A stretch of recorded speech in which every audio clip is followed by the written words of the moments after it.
I was just texting Mikey Gleason because he's in my basement.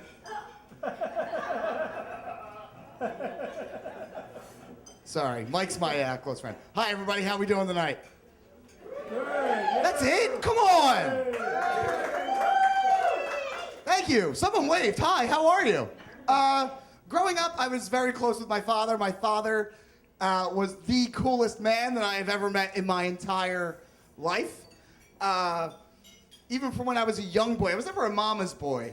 I was always like so into my dad and whatever my dad was doing. I mean, my mom was a sweet lady, but I really loved my dad. And as we grew older, we realized that we had a lot of interests, a lot of similar interests, same sense of humor, same taste in music and literature. Like we would quote Shakespeare together, listen to jazz. I would always take the quotes from Shakespeare that dealt with patricide and tell him I was going to kill him someday. Like that's how close we were, you know? Just regular father-son stuff, right? So I was 21 and I was in college and my dad summoned me to a bar to meet him. And he was sick at the time. He had just been diagnosed with prostate cancer.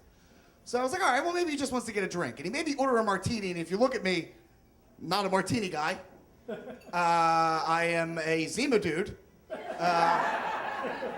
Drank a lot of Zima in college. So my father was sick and not like deathly ill. And he slid some paperwork to me and he goes, look, I'm gonna give you power of attorney, because my mother had passed away. So he goes, I'm gonna make you power of attorney and the executor of my will. And I never laughed so hard in my damn life. Look at me.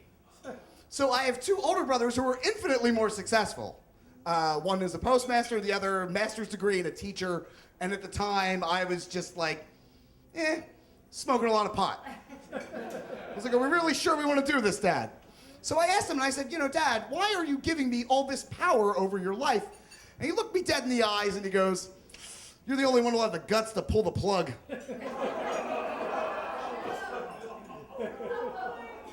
This is true. So I just thought, oh, that's never going to come to pass. That'll never, ever in a million years will I be in this position where I'm going to have to make the decision to terminate my father's life. Well, yeah, so life, has a way of going about itself. So on Halloween of 2008, he was rushed to the hospital and he had a lot of complications. And he was in a medically induced coma. And his situation was getting worse and worse by the day or the hour. So I went in to see him and the doctor says, look, according to his DNR, his do not resuscitate in his living will, you have to come back tomorrow. We need to start this process. And I was like, oh, didn't think this was going to happen. So I left the hospital, and I did what anybody would do in a crisis, like when they're like, oh, I'm going to kill my father tomorrow. I got insanely drunk.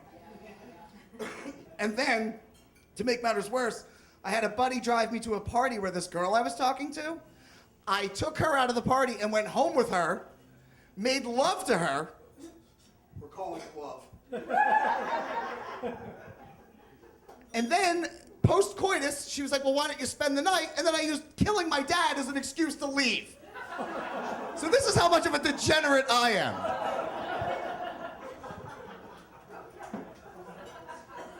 This is true. All of this is true. So the next morning, I get up, it's like 7 a.m., and I do what anybody would do when they have to be at a hospital by 9 a.m. I got insanely high.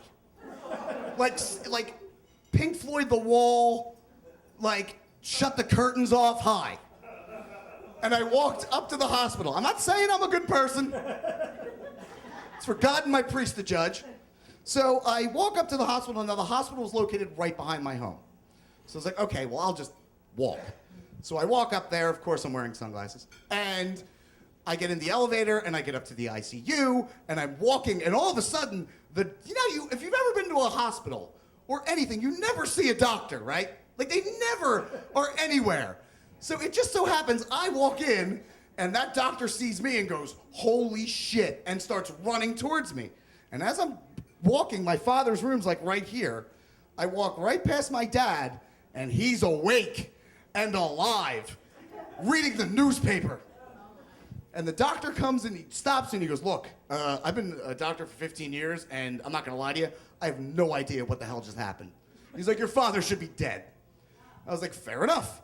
So I walk into the room, and my father, he has a cup of coffee, and he's reading the Philadelphia Inquirer, and the first thing, he looks right at me and he says, "E2, Brutus." Thanks a lot.